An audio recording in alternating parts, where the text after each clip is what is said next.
as long as you get the right raw materials, skills can be trained so much more than we think they can be. But it is so difficult to change people's values and culture and what internally drives them. Hey friends, it's Steve. Want to know how a $5 book lands a $5,000 client? I've recorded a 15-minute video showing you our magnetic author method. It's up now at magneticauthor.co/video.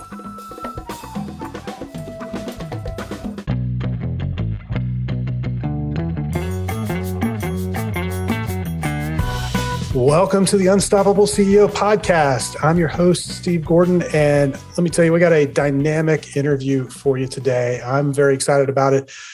We've had this on the calendar for a little while, and I've been looking forward to today because we're going to talk about a topic that I think, just about every entrepreneur that I come across struggles with at one time or another, and that's how to build a leadership team around you, but not just any leadership team. Build that trusted leadership team that can manage themselves, that can manage the business, and really free you up. And to me, that's the essential ingredient to get to the next level. So I'm talking today with Richard Shaull. He is the founder of the Unleashed CEO. So we have the Unleashed CEO on the Unstoppable CEO podcast.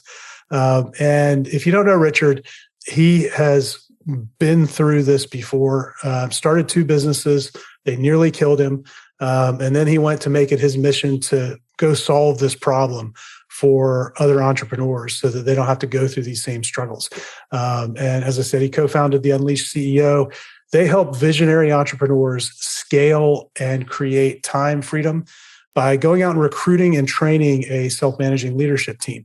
They've got a really great process for it. And he says they're guaranteed to free up 30 hours a week for you. So you can focus time on visionary stuff, growing the business, where you want to take things, spending time with your family, doing all that great stuff. So I'm really, really excited to have him here. Richard, welcome to the Unstoppable CEO. Man, it's such a pleasure, Steve, to be here. Yeah. So, this is an important conversation, isn't it? This is a big deal, what people go through.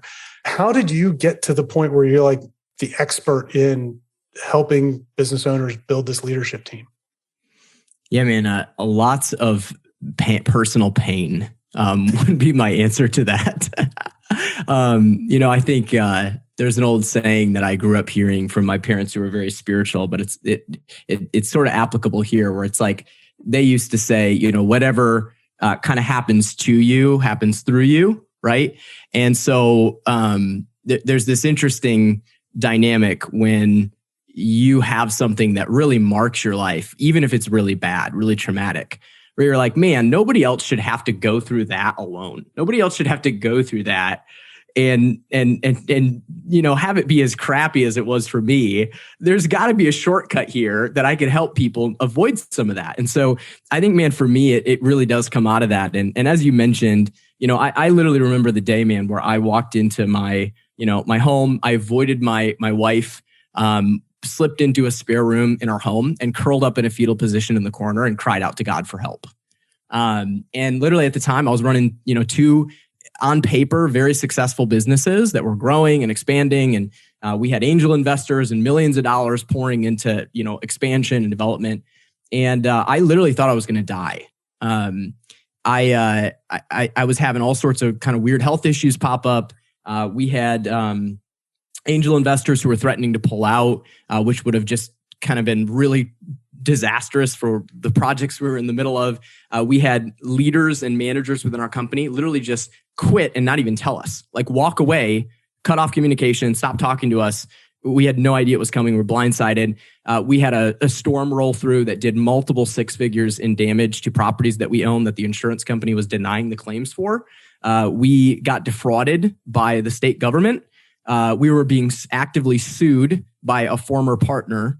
It was crazy. It was just a total mess. And so at the time, that's kind of where I found myself. And really, man, at the end of the day, as I look back on that period, thank God, like we got out of that, right? And we, brought the business into the black and turned things around, thanks to some great mentors and advisors in my life. But when I reflect back on that season, two key things stand out to me. And one is that I was a textbook entrepreneur who was great at sales and marketing.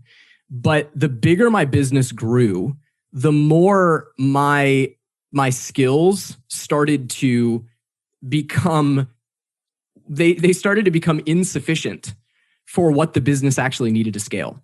So I was great at things like selling and marketing and people and relationships. But what I wasn't great at was financial management, people management, communication, delegation, project management, the day-to-day details and logistics of the company. And I didn't know any other way other than just to bravado entrepreneur, just do it, right? The Nike model of entrepreneurship, even though I wasn't that good at it and I hated it. And I watch entrepreneurs go through that, and I'm like, man, if there's one thing I could look at in entrepreneurship today and combat is that, what got you here won't get you there. Like, that's the first thing that I take away from that season. So like, what made us successful in the beginning with those two businesses, good salesmanship, ability to go to market, passion, drive, all the things that make entrepreneurs great. When you reach a certain level of scale, the things that got you here won't get you there.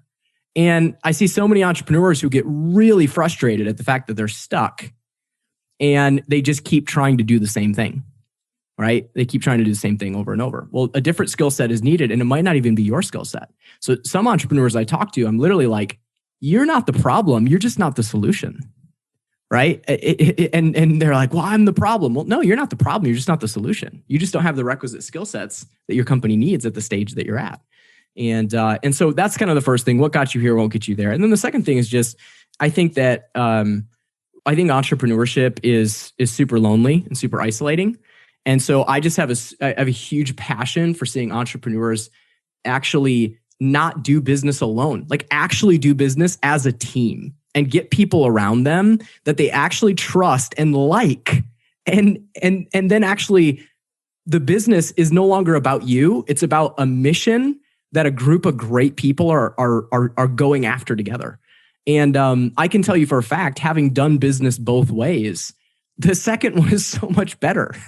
It's just so much better. So I won't claim to be an expert in all things business. I don't have, every experience under the sun, but what I do have is the experience of doing business as kind of a solo leader at the top, managing a bunch of little hands. And then I have experience doing business, leading high-performing, self-managing leadership teams. And then the second one is so much better, so much better. Yeah, without a doubt. I've been through both as well.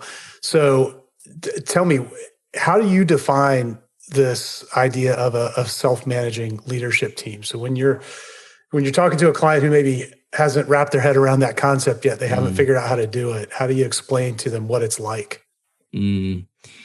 That's so good, man.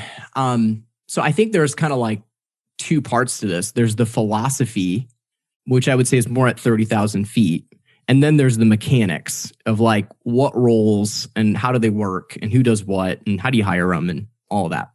So from a philosophy standpoint, I think the idea of a leadership team comes back to, a single transition in business, right? And the transition is from entrepreneur to CEO.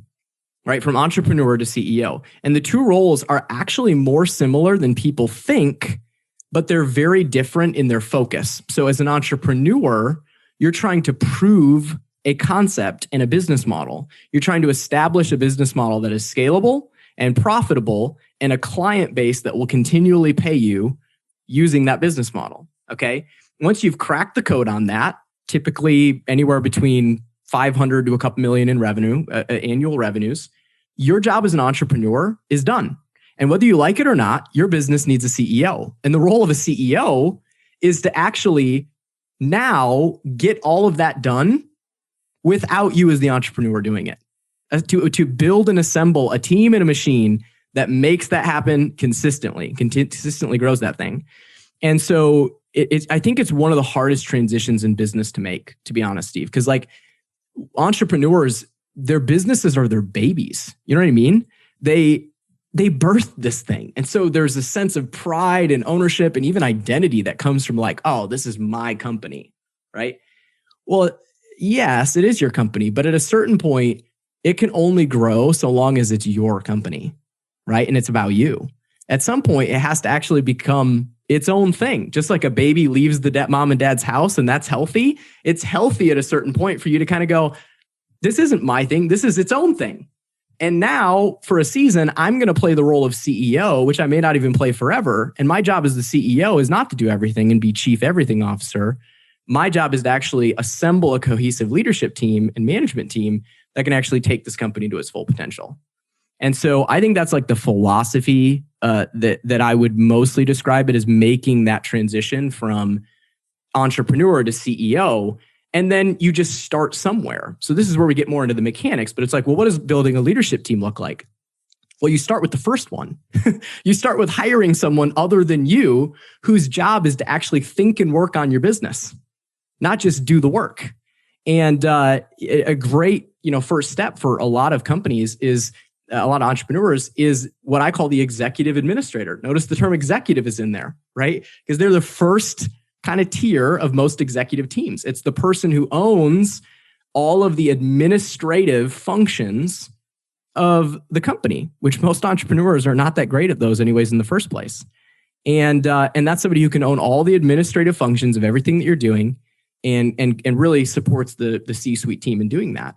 This is oftentimes what I've found is one of the biggest and most simple breakthroughs that a $500 to $2 million business can make.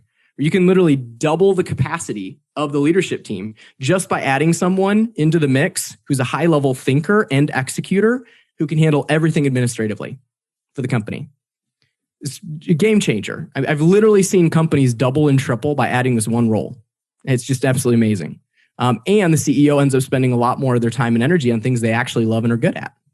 And then, from there, somebody might go, well, I already have that. Okay, cool. Well, then you really have to start to identify what's the next bottleneck. So, I've actually got a pyramid on this, but oftentimes the first bottleneck is an administrative bottleneck. The second bottleneck is an operational bottleneck, which many times you need a great COO, operations manager, whatever term you kind of want to use for that. Somebody who can come in and really systemize your operations, really get that thing a well-oiled machine that's just consistent, boom, boom, boom. Clients are happy, they're raving fans, they consistently refer you, that sort of thing, right? And then the next bottleneck, typically after an operational bottleneck, depending on the company, can either be a management bottleneck, which oftentimes requires some sort of a general manager, integrator, president, whatever you want to call it, or depending on your business model, may actually be more of a financial bottleneck, which is more the CFO, kind of role of overseeing that. That bottleneck hits a little bit differently depending on what type of company you are. So that one's a little tricky. And then the last and final one is kind of more the sales and marketing function. But most entrepreneurs don't need to delegate that when they're under 10 to 15 million because they love doing that stuff. It's just good. They're good at it. They love doing it. It's not a huge energy drain. And if they had the time to focus on it, they could really make some stuff happen. So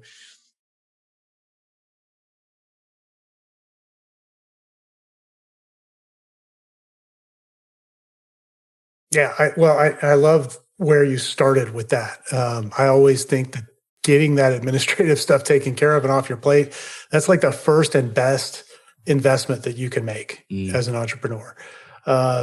And it's so interesting. I'm sure you're in, some entrepreneurial groups, some masterminds, things like that. I have been and am. And so often I'll hear somebody who is starting to have growth and they'll say, you know what, I got to get somebody to handle the sales calls.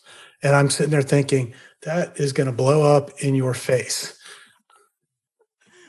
You're laughing. I assume you've seen it happen. You've witnessed the explosion. I've witnessed the explosion, man. I'm so glad you brought this up because it's one of the things that it boggles my mind all the time, right? I'm so glad you've had the same experience and I'm not crazy, where you get CEOs who start to experience growth, and instead of delegating the things that they don't love and aren't great at, administration, operations, finance, whatever, they do the really smart move. And I get it, but of delegating the things that they do love and are great at. Because there's a trust level to it. Those things are really like, I don't know if anybody else can do it as well as I do. Yeah, there are people who can, but it is interesting, man. We talk to clients about that a lot, where they're trying to delegate things that they love to do and are great at, when really the key I think as you grow is continuing to find the things that you're truly great at, which most entrepreneurs are pretty decent at selling and marketing what they do, and focusing on those things and then building a team around the things that you don't love to do and aren't great at. Well, so let's unpack that for a second, because I think it's a key point. I see a lot of people get just totally turned around with this. And it's almost as if there is a part to sales that they really, really like. Even if they don't see themselves as a professional salesperson, right? But they really like dealing with people usually. If you're an entrepreneur, you kind of have to do that. And they probably like dealing with the clients and helping them through their problems, which is all a sales role as far as I can tell. But they can't stand all of the other junk that goes on in and around it. And to me, that's the perfect place to plug in this idea of the executive administrator. I would love for you to unpack that role a little bit. So if we're sitting down with one of our listeners right now and we're kind of like coaching them through this process, how would you begin to describe to them what that person looks like? I mean, is it as simple as an assistant, or is it more than that? Give us a picture. Yeah. And I'm glad you brought that up, because I think it is possibly one of the most misunderstood roles in a company's growth. And some of that is just due to misinformation, bad information, and a lot of I think, duct tape fixes to more broader problems that exist on the market. And so let me be clear. I love outsourcing, right? I love virtual assistants. I love assistants, right? I have an assistant. All of those things can be very, very helpful in the right context and container. But if you look at truly successful companies, right? Really, really successful companies, there's this unique function called the executive administrator. And it's not the same thing as just hiring an assistant, especially not just hiring, a per hour VA, right? Somewhere, overseas. It is essentially what I call the 2 people, 1 job model. At least in the early stages of company, this is how it looks. So let's say the executive administrator is your first leadership team hire. What you're essentially doing is you're not hiring someone to assist you. You're hiring someone to administrate for you. And those are very, very important distinctions, because if you hire an assistant, you have to constantly come up with tasks to delegate to that person. And then hopefully you do a good job delegating them. Okay. With an executive administrator, what we instead want to do is give them ownership of the administrative function of the company, which is very, very different. And when we clearly define that up front, you're not actually delegating that much to that person on the day-to-day. You might be. There's some things that come up, of course, administratively.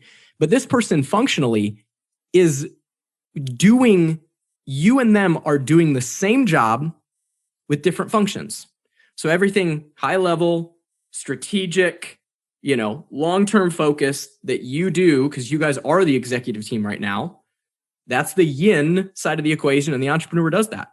And the yang side of the equation is completely handled by the executive administrator.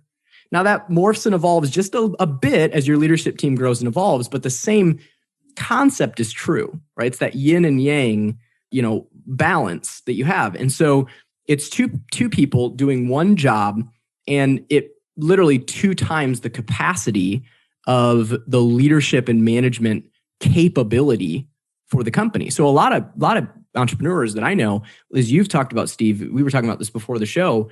They say like, well, I just feel like I'm putting out fires all the time. I'm always putting out fires. I'm just putting out fires and putting out fires. Usually the fires they're talking about is all the administrative junk, as you put it, which proves that you're an entrepreneur, that you called it junk. One man's junk is another man's treasure, right? Because some people love to do that stuff and they're great at it. Yeah, they do. And we just don't love to do it. We're not great at it, right? And so, it's so fascinating to me, because that is what it feels like to a lot of entrepreneurs, and it feels like fires. But to other people, it feels life-giving.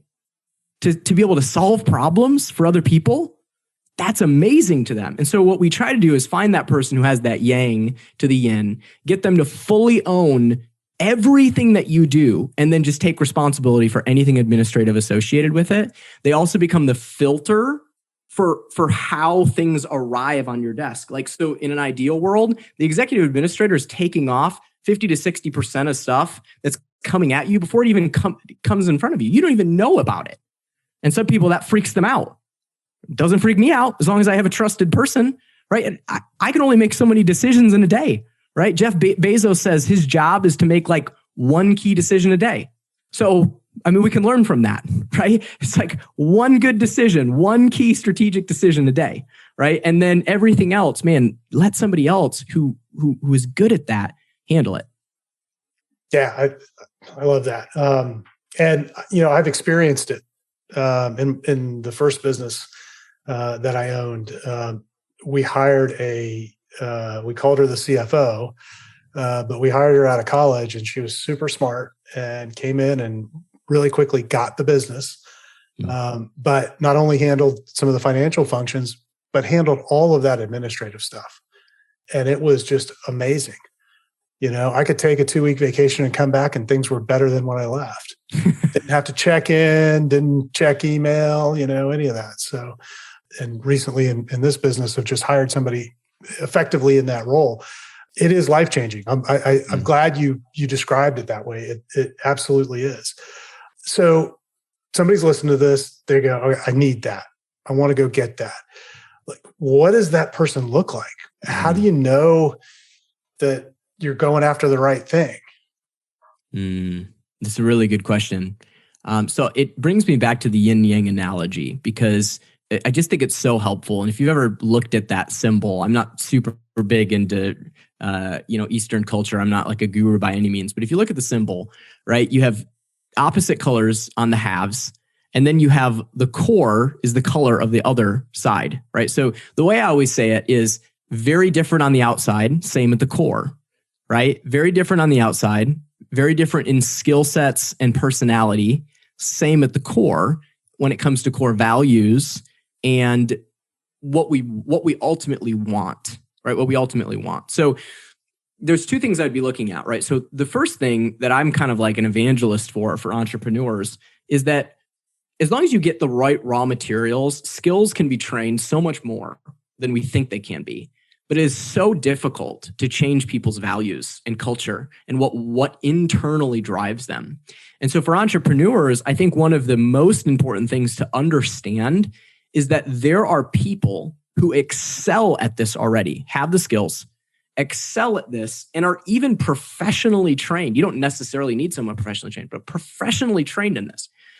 What they're looking for is, why should they be a part of your company? Why should they help you grow?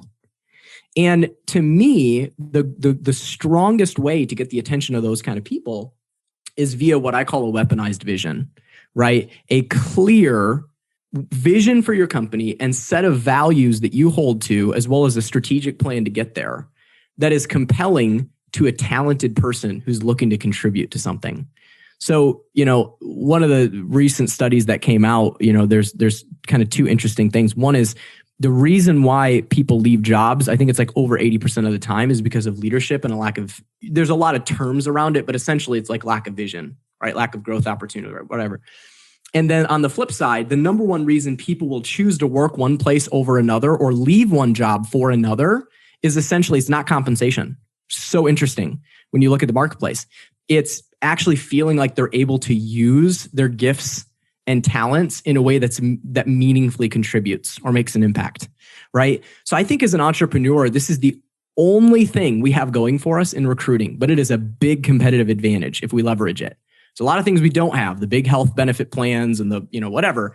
We do have the ability to cast a compelling vision and create a great culture, however we want it to be as an entrepreneurial company. And so I think the more we can weaponize that vision and wield it well, we can actually get talent interested, and potentially we've seen with our clients, even get them to leave jobs where they're very secure and come work for our clients, sometimes for less money in the short term, because they see the opportunity to grow and be a part of a great culture and contribute to a great vision. So that's the first thing I would say. What are you looking for? I think actually the more important thing that you're looking for is being same at the core, sharing your values and actually being committed to that vision. And I'm sorry, Steve, I know I'm ranting a little bit here, but I can't tell you how many entrepreneurs I talk to who are so worried about people. If I hire people, what if they leave? If I hire people, what if they don't stay? If I hire people, what if I can't? What if they aren't a good ROI? And they're talking like this weird robot speaks of money. And it's like the same reason that somebody will leave your company is why they came to your company. Okay. So if somebody comes to your company just for the money, the reason they'll leave is because they find somewhere else they can go make more money. Okay. So if that's the only leverage you have, you are screwed as an entrepreneur. No question. So just get out of that game and learn how to become a great leader and CEO who casts a compelling vision. And as long as you have a great vision that you're moving towards and a great culture, if you attract people around that, that is why they will stay. Yeah.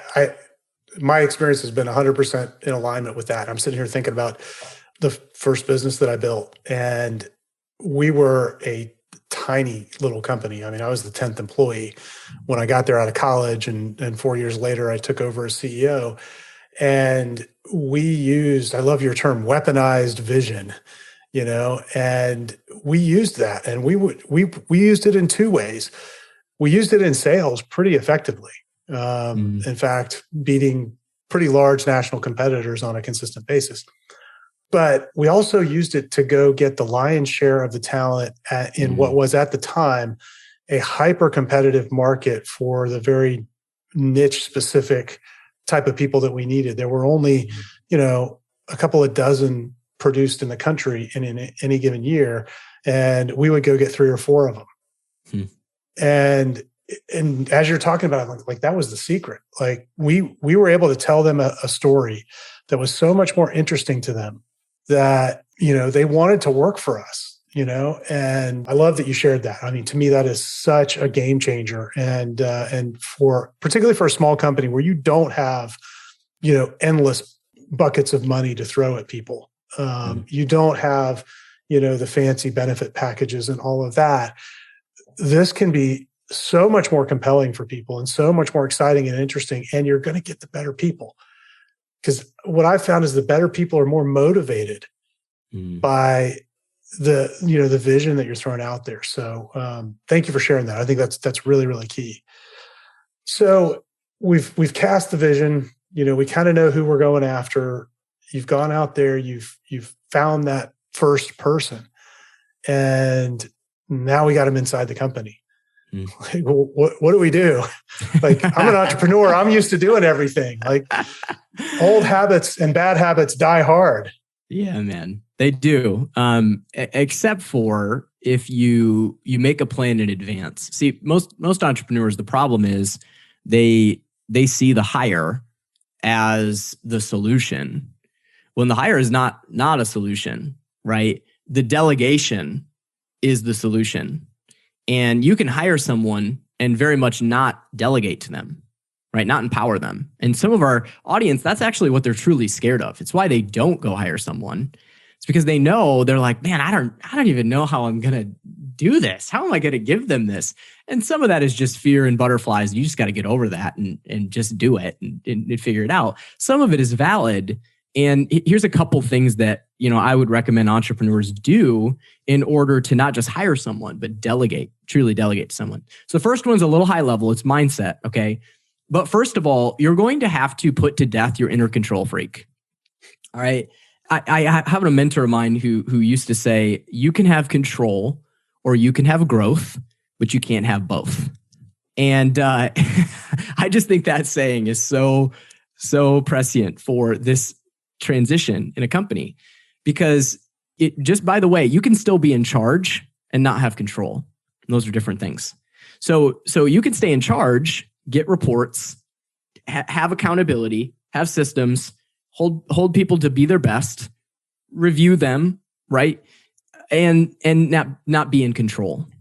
And what I find for a lot of entrepreneurs is there's mindset stuff that they have to overcome that is actually the root cause of why they don't delegate. Because they think deep down that they're the only one that they can truly do it the way it needs to be done. Or and that's what I call your inner control freak, right? You got to put that guy to death a little bit. And some of you, it's just putting it to death is just going to be doing it and going, I know I'm going to have to die daily to this part of myself until it becomes normal. Where it's like, man, I can have control or I can have growth. I choose growth. And so what that means is somebody else can do this if they can even do it 80%, or in the beginning, 60 to 70% as well as I do. That's good enough. And then I will coach them. And over time, as I coach them, they'll actually do it better than you do. They actually will. And I've seen this time and time again, as long as we hire great caliber people. So I think the first thing from a mindset level is like, just put your inner control freak to death. Know that it's going to be a process. You're going to have to do some coaching, but you have to let go of control. You have to let go of control and actually not just give people tasks and projects, give them responsibility and authority. And that's different, right? Give them responsibility and authority. Hold them accountable to metrics and outcomes and let them develop by figuring out how to achieve those metrics and outcomes, even if it's not exactly the way you would do it, right? So I think that's number one. Should we stop there? Because there's a lot to unpack there. Well, yeah, there is a lot to unpack there. I mean, I think the first thing is just getting to the point where you can begin to let go of some things. But you're absolutely right. The task that someone else can do 50%, 60%, 80%, whatever it is, and you're not involved, at least in that percentage of it, is immensely valuable to you because, if you set this up the right way, they're probably still going to come and report back in the early days. You're going to see that before. I mean, the big fear is, for people, particularly in client businesses, that you're going to let something out of the barn.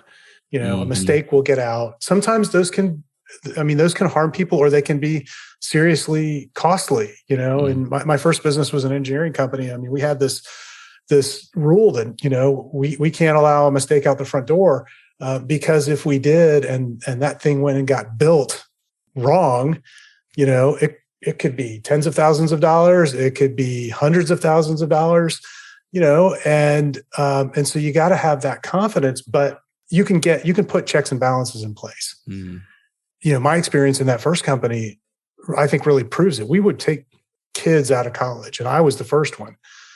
We would take kids right out of college, didn't know anything, and immediately put them into situations where they were working on active live projects where things were going to be built based on the work that they did, like roads, not trivial things like roads, buildings, houses.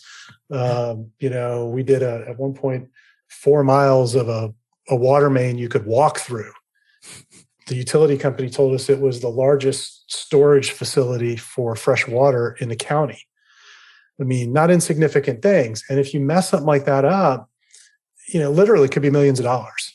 And yet we had these kids doing it. And that was because we knew where the failure points were, and we put the right checks and balances in place, and we let them go do the thing that they could, from day one, that they could do. And so I think it's, you got to just do it. I love the way you just said that. You got to just do it, and you then put the right guardrails in place. It's not that scary.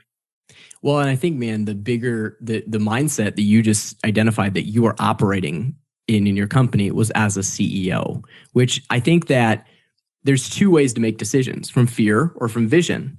And what we have to train ourselves to do is make decisions from vision, not from fear. And sometimes the actions between fear and vision might look very similar, but the outcomes are different. So in this case, for a lot of entrepreneurs, making a decision from fear would be like, well, I'll hire someone, but I'm just still going to keep all of this very close to the chest. From vision, it might be like, I'm going to give them authority and responsibility, but then I'm going to invest my time to coach them until they can do it better than I can. And so one is kind of like passive and one is active, right? One is intentional.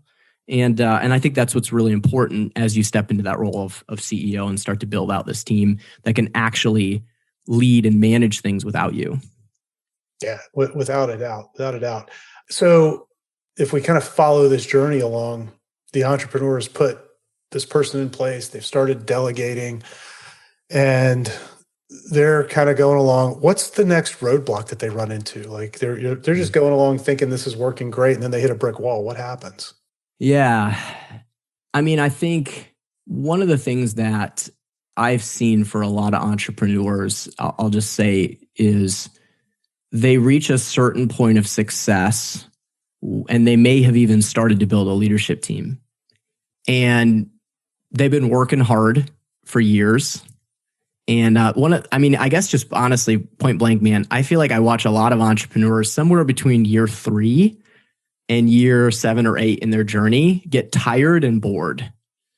And I think in those moments, there's like 2 sort of viable pathways. And then there's some really bad ones, not viable in my opinion. We won't talk about the bad ones today, but I think the 2 pathways, if you're an entrepreneur listening to this, and maybe you have even started to build a leadership team, but you're tired and bored. If you're honest with yourself, you're like, I'm tired. I'm kind of tired of this business. I'm tired of the same things. And then I'm kind of bored. I want to do something new. I'm getting restless, which is very common for entrepreneurs. My advice to you would be this: either to deal with the tired part, you may have just run yourself into the ground and require some serious sabbatical. And this is why it's so critical to build that leadership team so that you can actually take a month off, right? Take an extended period off and reset. And then what I would do with some of that time, you should just hang out with your family and go to Mexico or, whatever. Some of that time, you really quite honestly need to reevaluate what your vision is as an entrepreneur, right? What do you want? What's your legacy? What impact do you want to make in the world? What do you want to build? And for some entrepreneurs, they'll exit that season with a new fire for their existing company. And there's a new vision for them to cast, and they step right back into that visionary CEO role, and they bring that charge back to the company of like, this is where we're going. We're going to take over and revolutionize our industry. We're going to dominate this new market sector. We're going to, do this new thing to serve our client base like nobody else is doing, whatever that may be. And I really hope and pray a lot of entrepreneurs will choose that path, because I think too many people burn out and lose their vision way too early on. It's like, man, you could build something really great if you just stuck with it for longer. Entrepreneurs have a hard time kind of sticking with it, I think, sometimes. And I don't mean they just passively kind of go along. A lot of people do that. But I mean actually pursuing a vision over an extended period, 10 to 25 years. You can do, most people way overestimate what you can do in a year, way underestimate what they can do in 10. And so I think that's just worth saying. And then the second thing I would say, the second viable route is if you get clear on your vision and you're like, my vision is really something different than what I'm doing right now. I actually don't want to keep building this company. I want to sell this thing, or I want to make it passive, have it be a passive thing. All the more reason to build that leadership team outside of yourself so that you can go do the thing that you really love and want to do. Start a new venture, write a book, go mentor, build a nonprofit. It depends on you and what really fires you up. But you still have to do the work to build that self-managing leadership team and create that vision so that you can actually separate yourself from the day-to-day and kind of get out of the day-to-day, so to speak. So I think that's a big one. I'm not sure if that's what you were looking for. Maybe that's even a little ahead of where we were on the journey, but I've just noticed so many entrepreneurs hit that tired and bored phase, and they don't really know how to get out of that loop. And so that's kind of the 2 viable pathways in my mind. Oh, I think it's incredibly common. Look, it's hard to do. It's hard to do what we do. It's hard to run a business, to have all of that responsibility. You're the one that puts energy into the business. No one else gets excited about it unless you're excited about it. And that takes a lot of energy over time. It certainly can wear you down. And so I think that's a big part of it. But man, the boredom is huge, because I see this a lot where people just, especially entrepreneurs, we were talking before we started recording about the Colby Index and, sharing that we were both 8 quick starts, right? So for those of you who aren't familiar with the Colby, you should definitely go check it out. But an 8 quick start means that I've never met a new idea that I wasn't in love with. And I have about 1,000 of them a day. And so for me to, I'll walk down the street and have an idea for a new business, and it'll be the grandest thing ever by the time I get to the next mailbox if I'm taking a walk in the neighborhood, And I think a lot of entrepreneurs go through that.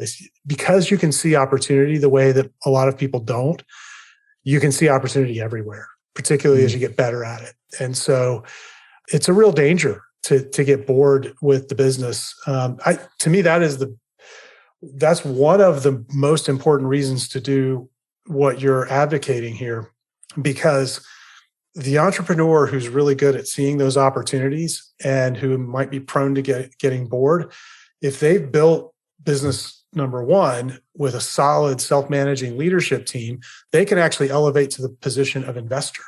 Mm-hmm. And then they can go and be an entrepreneur again and go through all the fun and the excitement and the struggle of starting the next one, while business number one is doing just fine and growing all on its own, So there's a lot of reasons to do what you're talking about here. I have a question for you though. For a lot of folks listening, they're going to have a business that they're delivering a service, probably a professional service. They probably are the ones that started it. So they're kind of the face of the business. What's your advice to somebody who's listening to this going, okay, yeah, this is all really great, except that the clients all want me? Yeah, it's a great question. And actually, Steve, I don't know if you guys know this, but for the very beginning of our company, the first year, maybe year and a half, 2 years, we only worked with professional service businesses just because this problem was so common, right, for them. And it wasn't really like anybody was addressing it. Most of the things out on the market were just kind of like, hey, here's how to become more efficient within the existing professional services model. And we're kind of like, no, that's not how you build a business. That's just a bad way to build a business in general. And so this is especially common and difficult in that space. But one of the things I would say is I read a book recently, and it's a fantastic book that I'd recommend to any professional services business, called Built to Sell by John Warrillow. And one of the quotes that really stood out to me, and I had our leadership team read it, and then we gave it to like all of our clients. We sent it to all of them. We're like, go read this. This is a great book. Is that essentially your job as a business owner is to define what process and system best serves your clients, not to allow them to define it for you, right? And most people will go, well, in my industry, forget about your industry for a second, okay?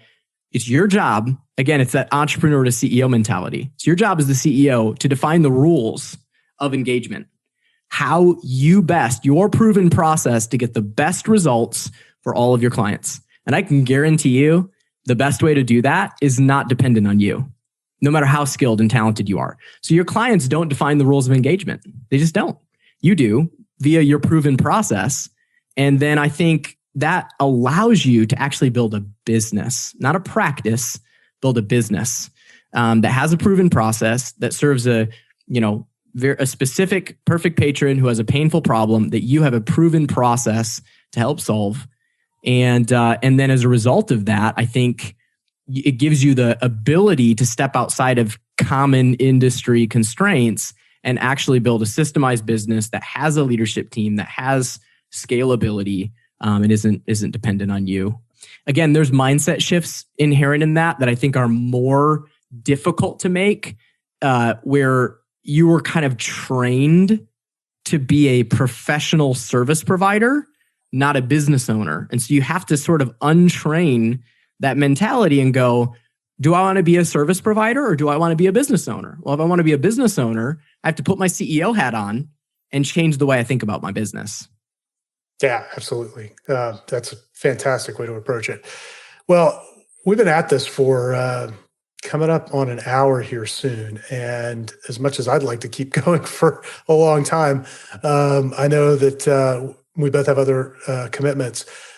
Before we finish, I want to give you a chance to really cover two things. First is, if there's anything we've left out that's important, please, give us that.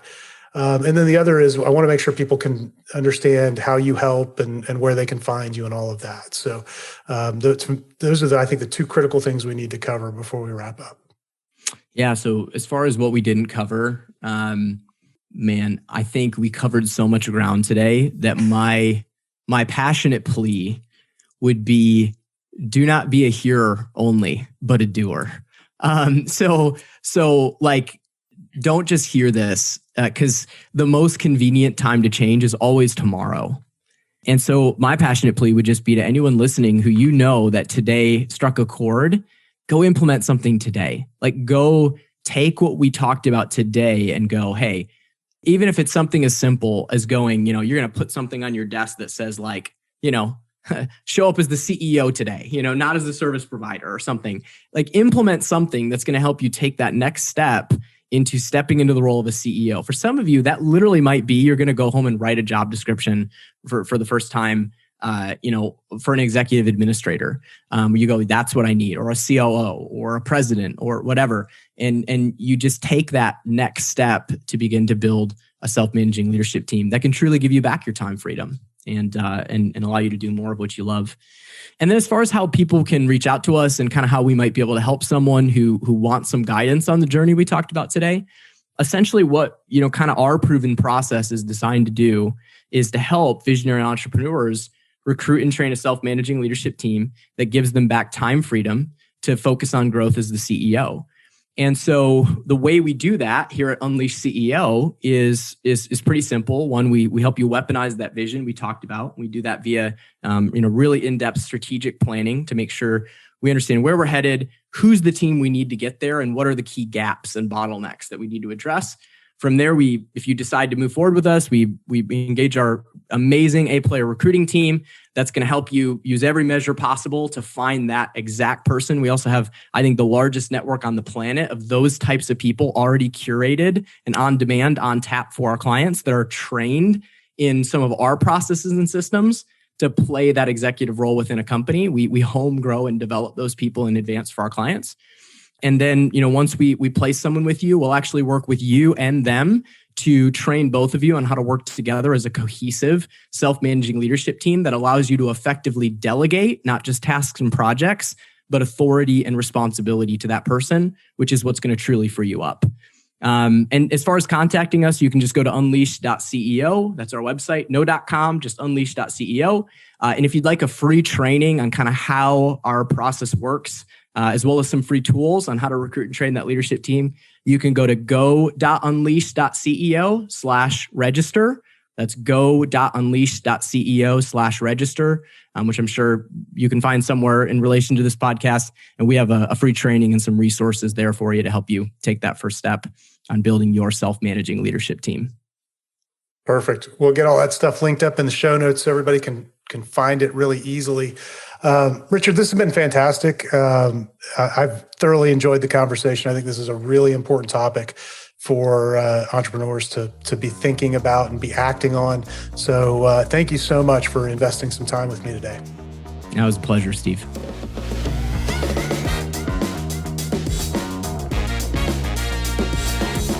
Here's what's coming up at the Unstoppable CEO. We are in book launch season here, and we have a number of authors who are launching here in the first quarter. And we've got a number of business owners who are becoming authors, and we've got just a few spots left. If you want to become an author here in the first quarter, reach out to me, email me, steve@unstoppableceo.net, or you can go to magneticauthor.co. You can go to magneticauthor.co and you can watch a little video that talks about our process for helping you create your book. And you can book a call with me there and we can talk about whether or not, this might be a fit for you and what our different programs are so that you can get to that state of being a published author. But that's what is happening here over the next couple of months as we start the new year. We've got lots of new authors coming online. And if that's something you've been thinking about, we would love to help you through that, love to help bring some clarity to it and bring some speed to that process for you.